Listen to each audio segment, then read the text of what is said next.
तो जय हिंद दोस्तों, आपके अपने चैनल हाई लेवल स्टडी में फिर स्वागत है। बहुत ही महत्वपूर्ण वीडियो होने वाली है। आपका एक नंबर भी नहीं कटने देंगे अगर आप 2023 यूपी बोर्ड की तैयारी कर रहे हैं। तो यह कक्षा 10 साइंस की बात करेंगे। पूरा रसायन विज्ञान आपको एक ही वीडियो में पढ़ाने वाले हैं। जी हाँ मेरे प्यारे बच्चों, अगर आप कक्षा 12 की तैयारी कर रहे हैं तो आपको कक्षा 10 की भी तैयारी कराई जाएगी और पूरा रसायन विज्ञान आपको एक ही वीडियो में हम देने वाले हैं। और अब कर लो 70 नंबर पक्का और आपके लिए बहुत ही बेहतरीन वीडियो आपके सामने आने वाली है। तो मेरे प्यारे बच्चों, चलिए स्टार्ट करते हैं और आपको हम बताते हैं कि आपका पूरा रसायन विज्ञान कितना है, कितने चैप्टर्स हैं। पूरे चैप्टर्स को यहाँ पर आज क्लीन कर देंगे, ठीक है। और आपको इतनी अच्छी तरीके से बताएंगे और पढ़ाएंगे कि आपको पूरा कंसेप्ट क्लियर हो जाएगा और सारी चीज़ों को यहाँ पर क्लियर कर ले जाएंगे। अब आपको 70 नंबर पक्का मिल जाएगा, कोई दिक्कत वाली बात नहीं होगी। इसका पीडीएफ भी मिल जाएगा। पीडीएफ कहाँ मिलेगा? High level study. कहाँ पर? High level study. High level study आपका जो ऑफिशियल टेलीग्राम चैनल है वहाँ पर आपको इसकी पीडीएफ मिल जाएगी और बहुत ही महत्वपूर्ण आपके लिए वीडियो ये होने वाली है, ठीक है। तो सबसे पहले कि रसायन विज्ञान का उत्पत्ति कहाँ से हुआ, रसायन विज्ञान के जनक कौन है, सारी चीज़ों को चर्चा करते हुए हम आपको अच्छी तरीके से बताने वाले हैं मेरे प्यारे बच्चों। देखिए, पहले इसमें हम विषय परिचय के बारे में जान लेते हैं, उसके बाद आपको अच्छी तरीके से बताएंगे। अगर आप चाहते हैं कि आपका रसायन विज्ञान पूरा कंप्लीट हो जाए तो आपको इस वीडियो को बिल्कुल भी स्किप नहीं करना है और आपको लास्ट तक देखते रहना है मेरे प्यारे बच्चों। और आपको इसकी पूरी पीडीएफ आपको टेलीग्राम चैनल पर मिल जाएगी, high level study Telegram channel पर। वहां पे जाकर के ज्वाइन हो जाना है, जो कि लिंक डिस्क्रिप्शन में आपको मिल जाएगा। या आप टेलीग्राम पे जाएंगे, सर्च करेंगे हाई लेवल स्टडी तो आपको चैनल का लोगो दिख जाएगा, आप वहां पर ज्वाइन हो जाइएगा, आपको पूरी पीडीएफ मिलने वाली। चलिए देखते हैं रसायन विज्ञान की उत्पत्ति कहाँ से हुई। ध्यान दीजिएगा, रसायन विज्ञान की उत्पत्ति मिस्र के प्राचीन नाम की, देखिए कीमिया, ठीक है, प्राचीन नाम कीमिया, क्या है? कीमिया से हुई है, जिसका अर्थ है काला। जिसका अर्थ क्या है? काला। तो काला का तात्पर्य है मिस्र की काली मिट्टी से। काला का अर्थ क्या है? मिस्र की काली मिट्टी से है। तो आपको ये अच्छी तरीके से समझना होगा मेरे प्यारे बच्चों, और आपको बेहतरीन तरीके से हम समझाने वाले हैं, बस आपको हमारे साथ जुड़े रहना है। चलिए उसका देखिए, अगला जो प्रश्न है, रसायन विज्ञान के जनक कौन है? रसायन विज्ञान के जनक कौन है? तो आधुनिक रसायन विज्ञान के जनक एंटीनो लेवासिए हैं। कौन है? एंटीनो लेवासिए हैं। देखिए, जितनी भी चीज़ें हैं आपको वीडियो को रोक रोक के सारे सिलेबस को आपको लिख लेना है। हमको यही कहेंगे आपको कि जितनी भी चीज़ें हैं इसमें हम आपको इसी तरीके से बता देंगे, तो आपको पूरी नोट्स बना करके लिख लेना है, ठीक है।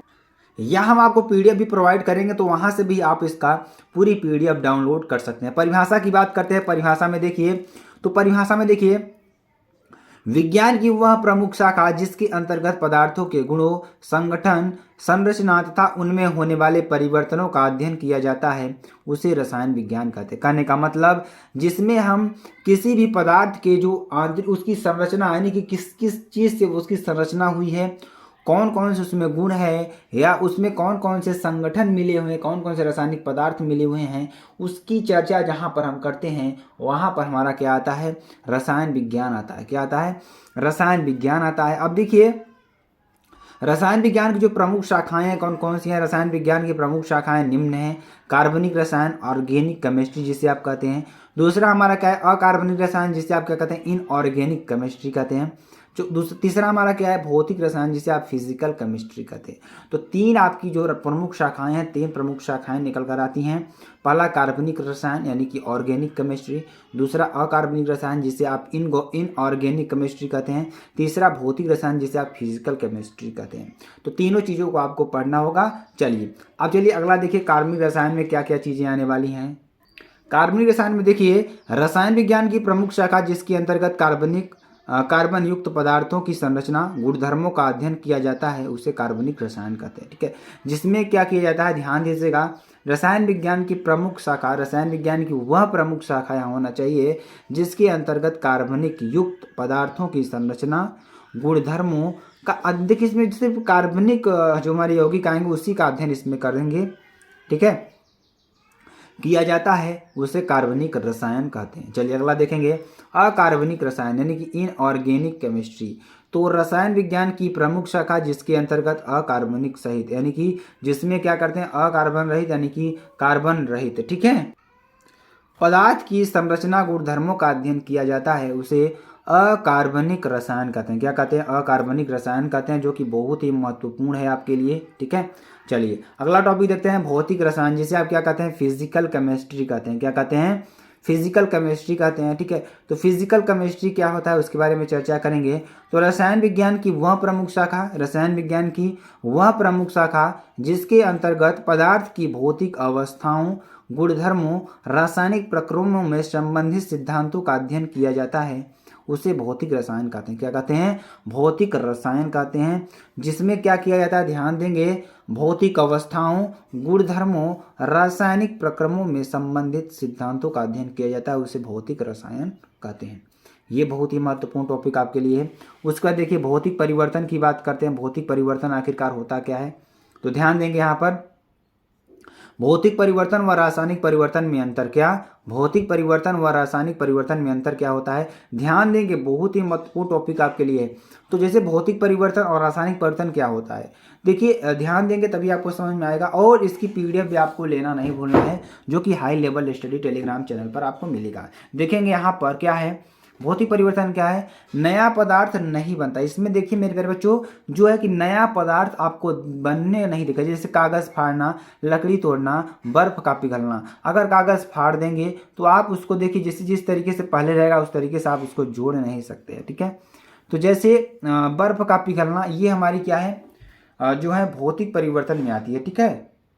अब देखिए जैसे दूसरे में इसमें देखेंगे, नया पदार्थ बनता है, कागज का जलना, दहन, लकड़ी का जलना, दहन।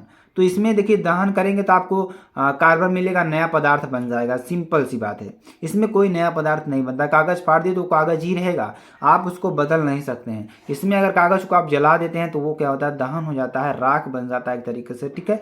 और देखेंगे जैसे लकड़ी का जलना, लकड़ी का जलना जिसे कहते हैं दहन, जिसे क्या कहते हैं, दहन या किड़वन कहते हैं एक तरीके से। किड़वन में भी क्या होता है, एक बार जो कीड़े होते हैं अगर उस पदार्थ की अवस्था को अगर चेंज कर दिए तो दोबारा वह पदार्थ आपको नहीं बनने को दिखेगा। लोहे में जंग लगना अनुत्क्रमणीय अभिक्रिया है। क्या है, अनुत्क्रमणीय अभिक्रियाएं जैसे होती हैं, जैसे दूध का दही बनना, अगर दूध से दही बन गया तो दही से हम दूध नहीं बना सकते हैं, ध्यान देंगे, जो कि रासायनिक परिवर्तन में होता है। और जैसे उत्क्रमणीय अभिक्रिया में हम बात करते हैं पानी से बर्फ बनना, लेकिन पुनः बर्फ को हम पानी में बदल सकते हैं, ये हमारा क्या है, भौतिक परिवर्तन है। तो अस्थायी परिवर्तन और अस्थायी परिवर्तन ये भी है।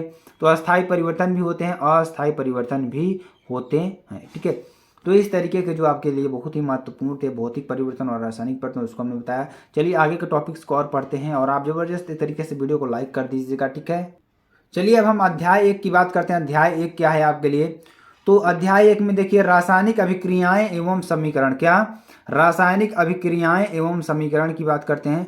केमिकल रिएक्शन एंड इक्वेशन की बात करेंगे। किसकी बात करेंगे, केमिकल रिएक्शन एंड इक्वेशन की बात करेंगे, जो कि आपके लिए बहुत ही महत्वपूर्ण है, ठीक है।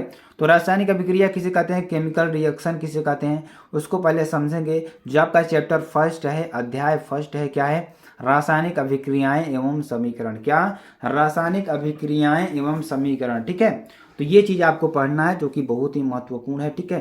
तो केमिकल रिएक्शन एंड इक्वेशन की बात करेंगे, जो कि आपके लिए बहुत ही इंपॉर्टेंट टॉपिक है, और अध्याय फर्स्ट है आपके लिए कक्षा 10 में साइंस के विज्ञान में, ठीक है। चलिए रासायनिक अभिक्रिया की बात करेंगे, केमिकल रिएक्शन की बात करेंगे। क्या होता है, जब दो या दो से अधिक पदार्थ, क्या, जब दो या दो से अधिक पदार्थ परस्पर क्रिया करके एक या एक से अधिक नए पदार्थों का निर्माण करते हैं तो उसे रासायनिक अभिक्रिया कहते हैं। क्या कहते हैं, जब दो या दो से अधिक पदार्थ परस्पर क्रिया करके एक या एक से अधिक नए पदार्थों का निर्माण करते हैं तो उसे क्या कहते हैं, रासायनिक अभिक्रिया कहते हैं। क्या कहते हैं, रासायनिक अभिक्रिया कहते हैं, ठीक है। तो आपको समझ में आ रहा होगा कि जैसे ध्यान दीजिएगा, जैसे दो पदार्थ आपको दे दिए जाए, ठीक है, जब वह पदार्थ दोनों आपस में मिल करके या क्रिया करके एक या उससे द्वारा क्या एक या एक से अधिक नए पदार्थ का अगर निर्माण करते हैं तो उसे रासायनिक अभिक्रिया कहते हैं। क्या कहते हैं? रासायनिक अभिक्रिया कहते हैं। जैसे ZnO प्लस H2SO4 से क्रिया करके क्या बनाता है? ZnSO4 plus H2O। देखिए ध्यान दीजिएगा, इसमें हमारा क्या है? जिंक ऑक्साइड है जिसे ZnO कहते हैं, और प्लस ये किसके क्रिया करेगा? सल्फ्यूरिक अम्ल से H2SO4 जब क्रिया करेगा तो बनाएगा क्या?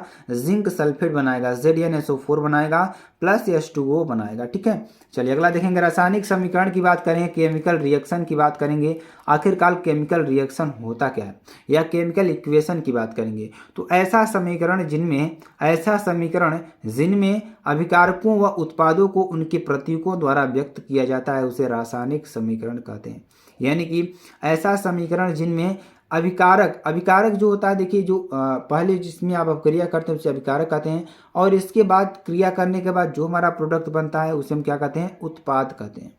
तो ऐसा समीकरण जिनमें अभिकारकों व उत्पादों को उनके प्रतीकों द्वारा व्यक्त किया जाता है उसे रासायनिक समीकरण। जैसे आपको मैग्नीशियम की बात करें तो मैग्नीशियम उसका प्रतीक क्या होता है? Mg होता है। और ऑक्सीजन की बात करें तो ऑक्सीजन का जो प्रतीक होता है O2 होता है। ठीक है, तो ये हमारा क्या है? अभिकारक है एक तरीके से। अभिकारक देखिए क्रिया करके क्या बना रहा है? अभिकारक क्रिया करके क्या बना रहा है? उत्पाद में हमारा क्या बना रहा है? Mg, मैग्नीशियम ऑक्साइड बना रहा है। ठीक है, तो इसको भी ध्यान देना है आपको। तो ये ऐसे शब्द हैं जो आपको याद कर लेने हैं। अब देखिए अगला हमारा क्या है? शब्द समीकरण, जिसे आप क्या कहते हैं? वर्ड इक्वेशन कहते हैं। ठीक है, तो इसको भी आपको समझना होगा। ध्यान समझेंगे तभी आपको समझ में आएगा शब्द समीकरण। देखिए जो रासायनिक समीकरण था, जैसे कि जो हमारे पदार्थ हैं, जो हमारे तत्व हैं, उन तत्वों को मिला करके अगर हम नए यौगिक को बनाते हैं तो वो हमारा रासायनिक समीकरण होगा, जो मिला करके बनाते हैं। लेकिन शब्द समीकरण भी एक होता है। जैसे शब्द समीकरण में वही लिखेंगे, जैसे जिंक ऑक्साइड प्लस सल्फ्यूरिक अम्ल से क्रिया करके हमारा क्या बना रहा है? जिंक सल्फेट और जल बना रहा है। इसमें कोई सूत्र की उपयोग नहीं करेंगे, हम सिर्फ नाम के द्वारा ही उसको बनाएंगे। ठीक है, लेकिन जब हम सूत्रों का उपयोग करते हैं तो उसमें हमें क्या होता है? आसानी हो जाता है पहचानने में, और लिखने में भी आसानी हो जाती है। ठीक है, तो ये चीज़ें हैं आपके लिए। ठीक है, अब देखिए जो हमारा अगला है, जैसे अभिकारक की बात कर लेते हैं। अभिकारक क्या होता है? ध्यान दीजिएगा यहाँ पर भी। तो रासायनिक अभिक्रिया में, किसमें? रासायनिक अभिक्रिया में भाग लेने वाले पदार्थों को अभिकारक कहते हैं। क्या कहते हैं? जो रासायनिक अभिक्रिया में क्या करते हैं? भाग लेते हैं, जो लेने वाले पदार्थ हैं उन्हें हम क्या कहते हैं? अभिकारक कहते हैं। जैसे 2Mg प्लस O2 से क्रिया करे क्या बनाएगा? 2MgO बनाएगा। ठीक है, तो ये ध्यान दीजिएगा, बहुत ही महत्वपूर्ण टॉपिक आपके लिए। चलिए आगे आपको बताते हैं। देखेंगे इस समीकरण में क्या हो जाएगा? 2Mg प्लस O2 जो क्या है? अभिकारक है, एक तरीके से क्या है? अभिकारक है। ठीक है, तो उत्पाद की बात कर लेते हैं। उत्पाद में देखिए क्या क्या आएगा हमारा? रासायनिक अभिक्रिया में भाग लेने के पश्चात, जो रासायनिक अभिक्रिया है, तो रासायनिक अभिक्रिया में भाग लेने के पश्चात बने नए पदार्थों को उत्पाद कहते हैं। क्या कहते हैं? उत्पाद कहते हैं। ठीक है, चलिए यहाँ पर देखेंगे 2Mg प्लस O2 से क्रिया करे क्या बनाएगा? 2MgO बनाएगा। क्या बनाएगा? 2MgO बनाएगा। इस समीकरण में 2MgO क्या है? उत्पाद है। क्या है हमारा? ये हमारा क्या है? एक उत्पाद है। ठीक है, चलिए अगला क्वेश्चन देखेंगे जो कि बहुत ही महत्वपूर्ण है आपके लिए। ठीक है, अगला समीकरण देखिए, संतुलित रासायनिक समीकरण, जिसे आप क्या कहते हैं? Balanced chemical equation. देखिए संतुलित रासायनिक समीकरण का मतलब क्या होगा कि जैसे जितने तत्व आपको इधर लेने हैं उतने तत्व इधर भी लेने हैं। वो बैलेंस करता है कि आपके तत्व कितने हैं अभिकारक की तरफ, कितने तत्व आपके उत्पाद की तरफ हैं। आपको हमने बताया जो इधर के तत्व हैं आपके क्या हैं? अभिकारक हैं, और इधर के तत्व हमारे क्या हैं? उत्पाद हैं। ठीक है, तो ये ध्यान देना होगा आपको।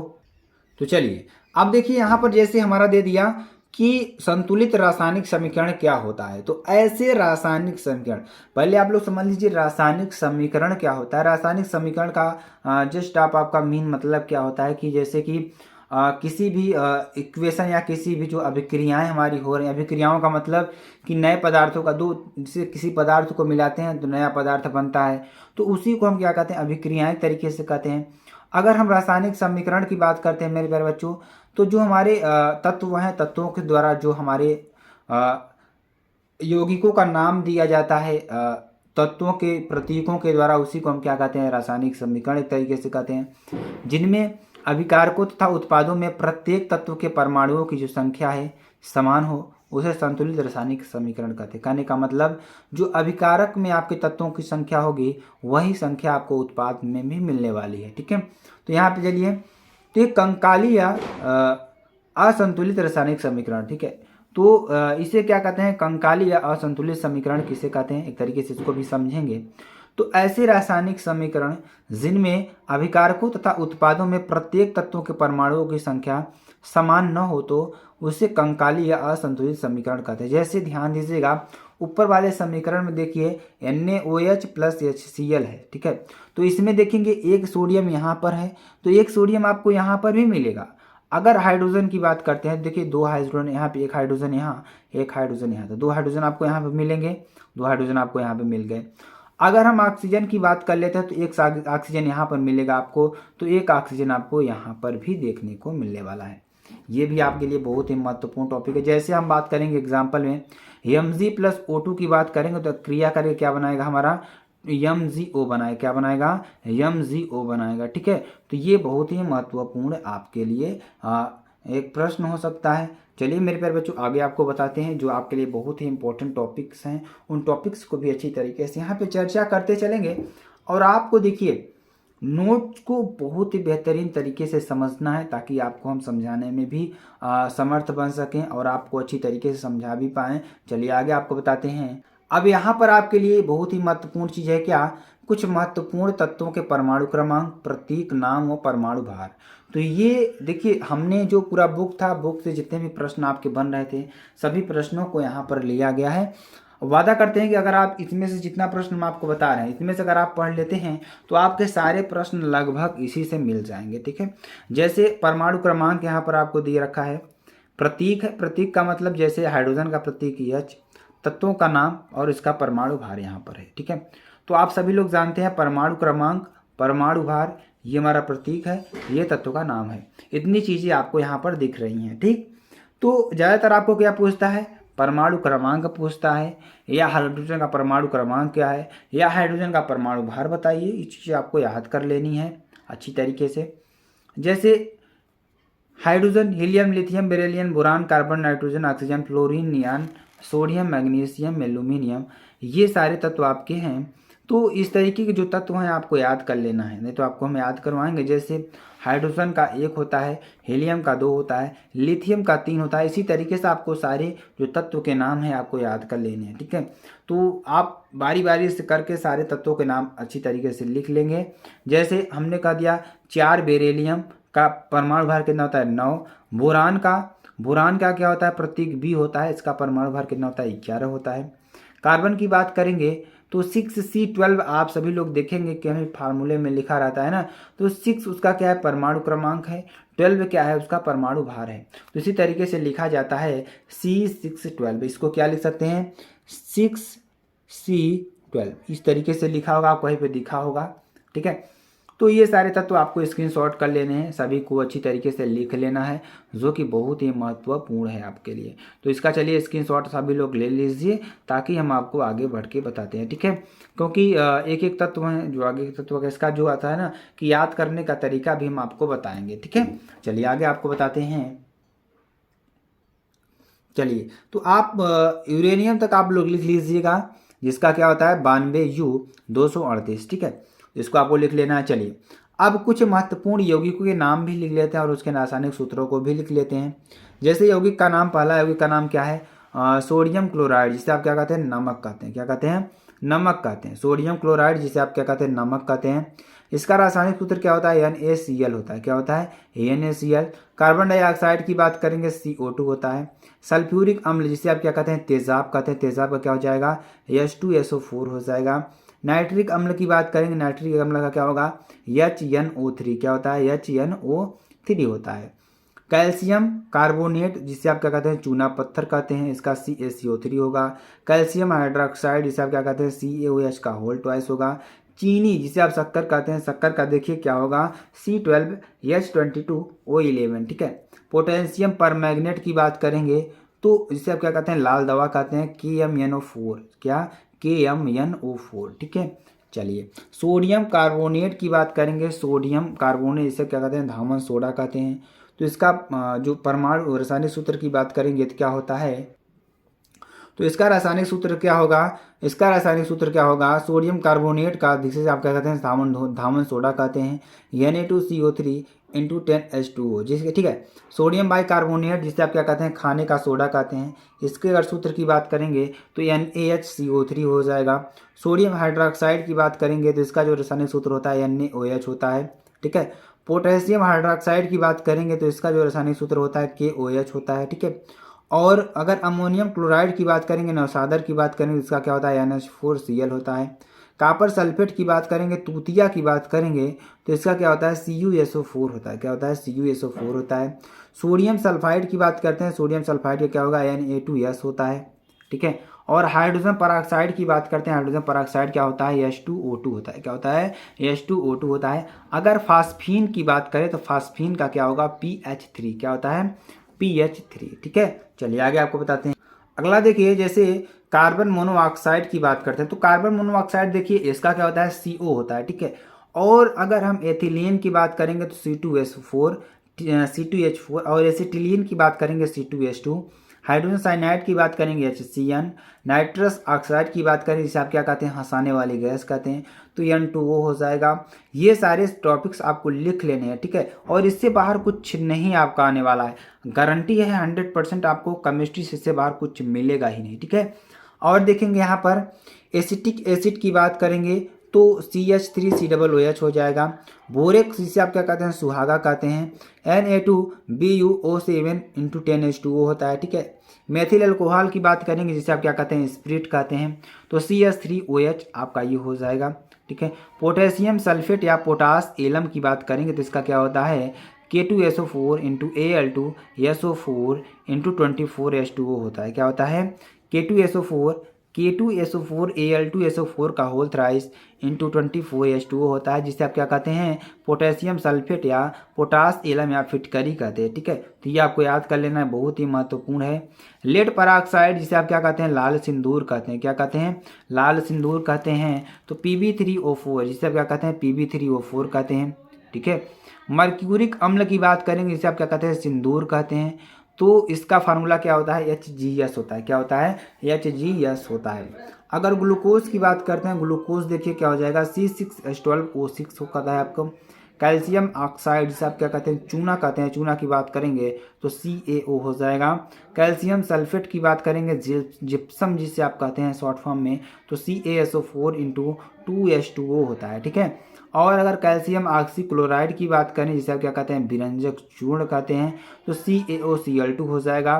फेरस अमोनियम सल्फेट या मोहर लवण की बात करेंगे तो इसका फार्मूला क्या होता है FeSO4 NH4 का whole twice SO4 into 6H2O, ठीक है।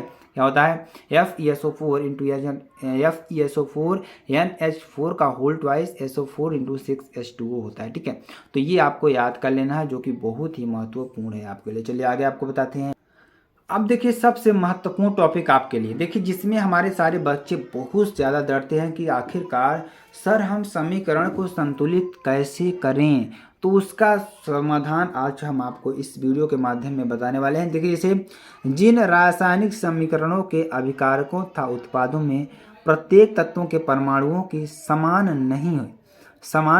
नहीं होती उनमें प्रत्येक तत्व के परमाणुओं की संख्या को समान बनाने की प्रक्रिया समीकरण को संतुलित कहलाती है। यानी कि जैसे हमने कोई समीकरण ले लिया तो आपको अभिकारक का तत्व देखना है, उत्पाद का तत्व देखना है। अगर उसमें जो तत्व हैं दोनों तरफ आपको बराबर दिखें तो वो समीकरण हमारी संतुलित होगी, ठीक है। जैसे CaCO3 प्लस HCl जिसे आप क्या कहते हैं। अब इसमें देखिए अगर समीकरण को संतुलित करना है तो देखिए CaCO3 प्लस HCl है तो CaCl2 plus CO2 plus H2O बन रहा है। तो यहाँ पे आपको देखना है कि इसमें कैल्शियम कितना है, इसमें कैल्शियम कितना है 1 है तो इसमें भी आपको कैल्शियम 1 ही होगा, ठीक है। अगर इसमें भी कैल्शियम की बात नहीं करें, कैल्शियम क्योंकि आपका संतुलित दिख रहा है। उसके बाद हमारा क्या आता है ऑक्सीजन देखिए इधर 3 है तो इसमें भी आपको दिखेगा 2 और 1 3 ऑक्सीजन आपको इधर भी दिखेगा। अगर हाइड्रोजन की बात करते हैं तो 2 हाइड्रोजन देखिए यहाँ पर आपको दिख रहा है, ठीक है। तो 2 हाइड्रोजन आपको यहाँ पर दिख रहा है तो 2 हाइड्रोजन देखिए इधर भी आपको इधर भी यानी कि 2 हाइड्रोजन इधर है तो इधर भी आपको 2 हाइड्रोजन करना होगा, ठीक है। तो अगर देखिए, अगर यहाँ पर हम क्या कर देते हैं, 2 कर देते हैं, 2 हाइड्रोजन इधर और 2 हाइड्रोजन इधर पर आपको मिल जाएंगे, ठीक है। तो इस तरीके का आपका जो समीकरण है संतुलित हो जाएगा। जैसे यहाँ पे दिख रहा है CaCO3 plus 2HCl, CaCl2 plus CO2 plus H2O से क्रिया करके देखिए यहाँ पर जो उत्पाद बन रहा है, क्या बन रहा है, ध्यान दीजिएगा। यहाँ पर अगर 2 हाइड्रोजन है तो यहाँ पर भी क्या हो जाएगा, 2 हाइड्रोजन आपको देखने को मिलेगा। तो यही हमारा क्या है, जनरली तरीके से समीकरण संतुलित करने का तरीका होता है। आप एक एक तत्वों को देखिए और वहाँ से संतुलित करते चले जाइए। जिधर जिस तरफ कम हो वहाँ पर ज़्यादा कर दीजिए, ठीक है। आपको कम नहीं करना है, कम आपको नहीं करना है। समीकरण आपको दिया रहेगा, उसमें आपको सिर्फ अरेंजमेंट करना है एक तरीके से। जैसे दूसरा नंबर में देखिए, आप अपने से संतुलित करने का प्रयास करिएगा, ध्यान दीजिएगा। जैसे MnO2 प्लस HCl, यहाँ पर क्या बना रहा है, MnCl2 plus Cl2 plus 2H2O बना रहा है, ध्यान दीजिएगा। अगर मैग्नीज की बात करते हैं मेरे प्यारे बच्चों, तो यहाँ पर आप देखेंगे मैग्नीज कितना, 1 है, इधर भी आपको 1 दिखेगा। अगर ऑक्सीजन की बात कर लेते हैं, ऑक्सीजन देखिए यहाँ पर 2 है, तो इधर भी आपका 2 होना चाहिए, ठीक है। तो पहले हम ऑक्सीजन को ही संतुलित कर लेंगे। तो हमने क्या कर दिया कि यहाँ पर हमने 2 हाइड्रोजन लगा दिया, तो यहाँ पर 2 ऑक्सीजन आपको हो जाएगा। अब ध्यान दीजिएगा, हमें यहाँ पर 2 लगाने से 4 हाइड्रोजन हमारे इधर हो गए। अब देखिए इधर भी हमें 4 हाइड्रोजन करना है, तो यहाँ पर हम क्या कर देंगे, 4HCl कर देंगे। तो 4HCl करेंगे तो हाइड्रोजन संतुलित होगा, लेकिन क्लोरीन हमारा कितना है, 4 क्लोरीन इधर भी होने चाहिए। तो 2 और 2 4 क्लोरीन इधर भी आपके हो गए। तो यह समीकरण क्या हो गया, आपका संतुलित अवस्था में हो गया। ध्यान दीजिएगा, तभी आपको समझ में आएगा। तो इतनी चीज़ें आपको समझ में आ गई होंगी। चलिए तीसरे टॉपिक की बात करते हैं मेरे प्यारे बच्चों। तो देखिए यहाँ पर जैसे आपका दे दिया BaCl2 प्लस H2SO4 से क्रिया करके क्या बनाएगा, BaSO4 प्लस HCl बनाएगा। ये हमारा क्या है, समीकरण संतुलित नहीं है। अब देखेंगे इधर भी बेरिलियम 1 है, इधर भी बेरिलियम 1 है, इससे कोई मतलब नहीं है। अब देखेंगे SO4 यानी कि सल्फर 1 इधर है, इधर भी 1 सल्फर है, 4 ऑक्सीजन इधर भी, 4 ऑक्सीजन इधर भी। और अगर हम हाइड्रोजन की बात करते हैं मेरे प्यारे बच्चों, तो देखिए 2 क्लोरीन इधर है तो 2 क्लोरीन इधर भी होना चाहिए, 2 हाइड्रोजन इधर है तो 2 हाइड्रोजन इधर भी होना चाहिए। तो हम क्या करेंगे, इसमें 2 का मल्टीप्लाई कर देंगे, 2 हाइड्रोजन इधर हो जाएंगे और 2 क्लोरीन इधर भी हो जाएंगे। सिंपली हमें क्या करना है, यहाँ पर 2 का गुणा कर देना है और कुछ भी नहीं करना है। चलिए आगे देखेंगे, चौथा जो समीकरण है बहुत ही महत्वपूर्ण ये भी है। H2 प्लस Cl2 की बात करेंगे तो हमें क्या बनाएगा, क्या बना कर देगा, HCl बना कर देगा। समीकरण संतुलित नहीं है, ये हमारा समीकरण क्या है, संतुलित नहीं है, ठीक है। तो समीकरण संतुलित नहीं है तो ध्यान दीजिएगा, H2 प्लस Cl2 ये हमारा क्या है, HCl है, ठीक है। क्या है हमारा, HCl है, ठीक है। तो समीकरण संतुलित नहीं है। चलिए आगे आपको बताते हैं। यहाँ पर देखिए H2 प्लस Cl2 क्रिया करके क्या बनाएगा, 2HCl बनाएगा। क्या बनाएगा, 2HCl बनाएगा, जिसे आप क्या कहते हैं, समीकरण संतुलित है। ये क्या है, हमारा समीकरण संतुलित है, ठीक है। चलिए आगे देखिए, यहाँ पर CaOH का होल ट्वाइस प्लस CO2 ये जब क्रिया करके बनाएगा, देखिए इसमें भी आपको समीकरण संतुलित करना है। ध्यान दीजिएगा, इधर आपको एक कैल्शियम दिख रहा होगा तो इधर भी आपको एक कैल्शियम दिखाना है। तो Ca इधर एक है तो इधर भी एक Ca आपको दिख रहा होगा। चलिए आगे आपको बताते हैं। ये हमारा ऑलरेडी क्या है, समीकरण क्या है, संतुलित है, ठीक है। चलिए आगे आपको बताते हैं रासायनिक अभिक्रियाओं के प्रकार। आखिरकार जो हमारी रासायनिक अभिक्रियाएं हैं कितने प्रकार की होती हैं।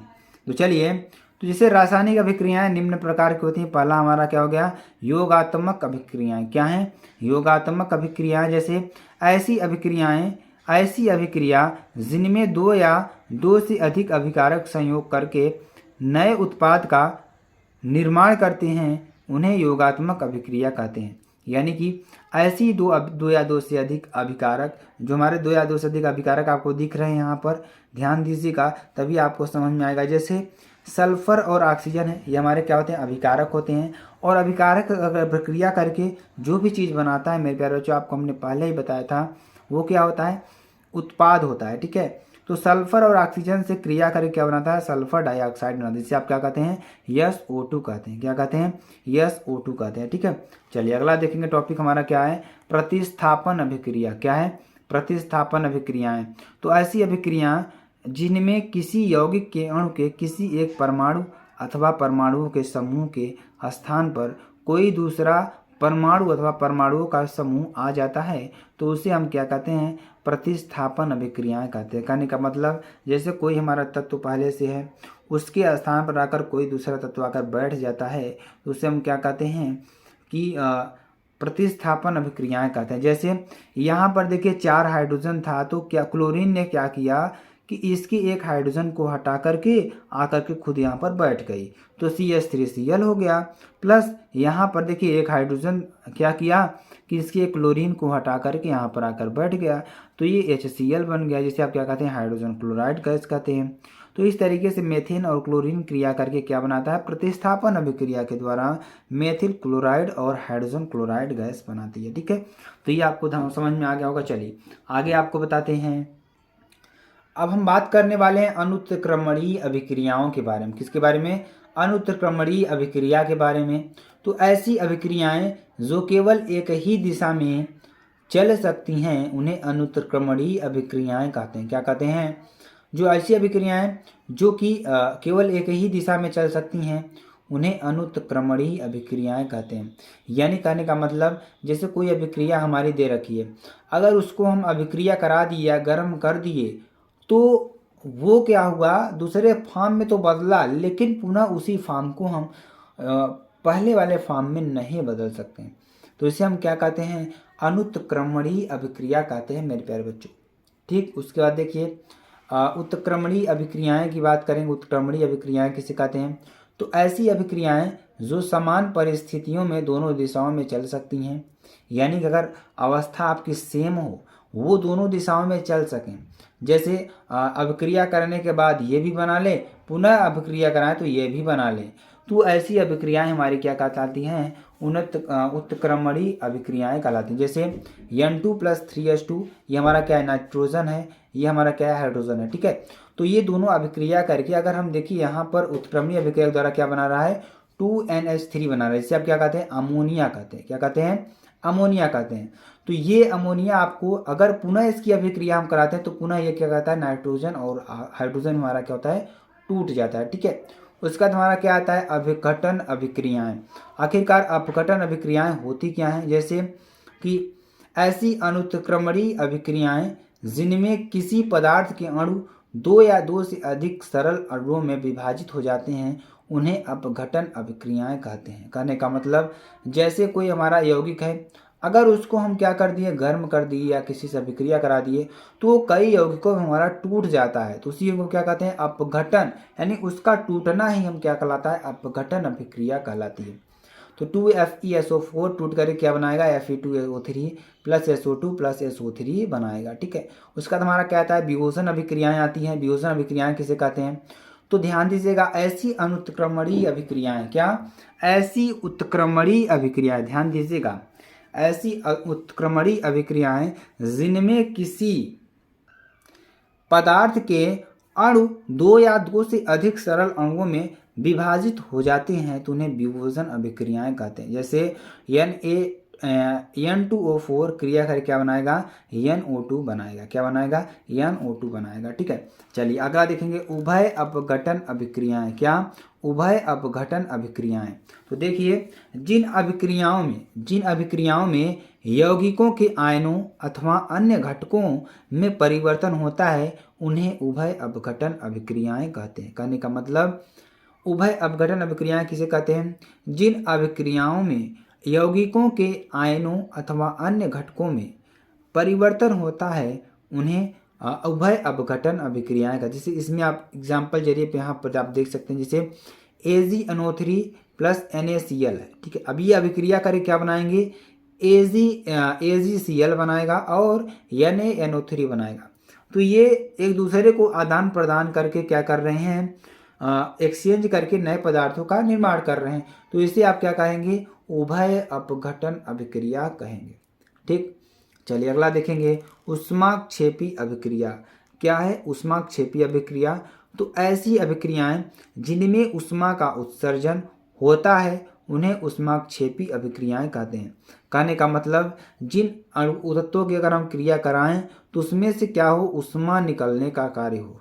तो जैसे हम कार्बन और ऑक्सीजन की क्रिया कराते हैं तो CO2 बनेगा प्लस 94 कैलोरी किलो कैलोरी ऊर्जा उससे क्या होगी, निकलेगी। ध्यान दीजिएगा, इसे ऊष्माक्षेपी अभिक्रियाएं कहते हैं।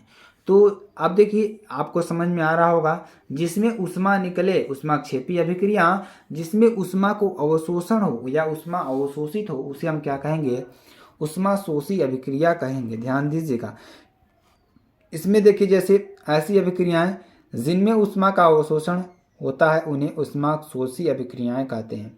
जैसे C+H2O प्लस 131.4 किलो कैलोरी क्रिया, देखिए ऊर्जा ग्रहण करके यानी ऊष्मा ग्रहण करके क्या बनाएगा, हमारा CO+H2 बनाएगा। क्या बनाएगा, CO+H2 बनाएगा। ठीक है, चलिए अगला देखेंगे, उपचयन अभिक्रियाएं। आखिरकार उपचयन अभिक्रियाएं कौन कौन सी होती हैं, तो वे अभिक्रियाएं जिनमें किसी पदार्थ का ऑक्सीजन से संयोग होता है उन्हें अपचयन अभिक्रियाएं कहते हैं। यानी कहने का मतलब जिनमें आप ऑक्सीजन को संयोग करा दें, जोड़ दें, उसे हम क्या कहेंगे, उपचयन अभिक्रियाएं कहते हैं। जैसे कि उपचयन क्रिया या ऑक्सीकरण अभिक्रिया, इसे आप एक तरीके से कह सकते हैं। ठीक है, जैसे 4Hi प्लस O2 से क्रिया करे क्या बनाएगा, 2I2 प्लस 2H2O बनाएगा। ठीक है, और देखेंगे यहाँ पे अपचयन अभिक्रियाओं की बात करेंगे तो वे अभिक्रियाएं जिनमें किसी पदार्थ का ऑक्सीजन से संयोग न होकर हाइड्रोजन से संयोग होता है उन्हें अपचयन अभिक्रियाएं कहते हैं। क्या कहते हैं, अपचयन अभिक्रियाएं कहते हैं। CuO प्लस H से क्रिया करके क्या बनाएगा, Cu+H2O बनाएगा। कहने का मतलब जिसमें हाइड्रोजन जुड़े, ठीक है, हाइड्रोजन जुड़ता है उसे हम अपचयन कहेंगे, जिसमें ऑक्सीजन जुड़े उसे हम उपचयन कहेंगे। ठीक है, तो इस तरीके की अभिक्रियाओं आपको याद कर लेना है। ध्यान दीजिएगा, इसमें हाइड्रोजन जुड़ेगा और उसमें ऑक्सीजन जुड़ेगा। तो कहीं भी अभिक्रिया आपको दिख जाए जिसमें हमारा ऑक्सीजन जुड़ रहा हो, पूछ ले कौन सी अभिक्रिया है, तो मेरे प्यारे बच्चों आप कह देना है यह उपचयन अभिक्रिया है। अगर ऐसी कोई अभिक्रिया आपको दिखे जहाँ पर हाइड्रोजन जुड़ने वाला चीज़ हो तो उसे अब क्या कहेंगे, अपचयन अभिक्रिया कहेंगे। ठीक है, जैसे Cu+H2O। ठीक है, चलिए अगला देखिए, जैसे आपका आ गया रेडॉक्स अभिक्रिया, तो जिसे आप क्या कहेंगे, उपचयन अभिक्रिया कहेंगे। अब देखिए एक अभिक्रिया आपकी और आती है, क्या आती है, रेडॉक्स अभिक्रिया। क्या आती है, रेडॉक्स अभिक्रिया। ठीक है, तो रेडॉक्स अभिक्रिया में क्या होता है, जब किसी रासायनिक अभिक्रिया में उपचयन तथा अपचयन की क्रियाएं एक साथ होती हैं तो उन्हें रेडॉक्स अभिक्रिया कहते हैं। क्या कहते हैं, रेडॉक्स अभिक्रिया कहते हैं। जैसे 2Hg+Cl2 प्लस 2SnCl2 से क्रिया करेगा तो क्या बनाएगा, Hg2Cl2। क्या बनाएगा, ध्यान दीजिएगा, Hg2Cl2 प्लस SnCl4 बनाएगा। ठीक है, तो ये आपके लिए रेडॉक्स अभिक्रिया कहलाती है जिसमें उपचयन और अपचयन दोनों हो रहा है। ठीक है, तो इस तरीके का अभिक्रियाएं आपको देखने को मिल रही हैं। तो मेरे प्यारे बच्चों चलिए आगे आपको बताते हैं और आपको अच्छी तरीके से समझाने का प्रयास करते हैं।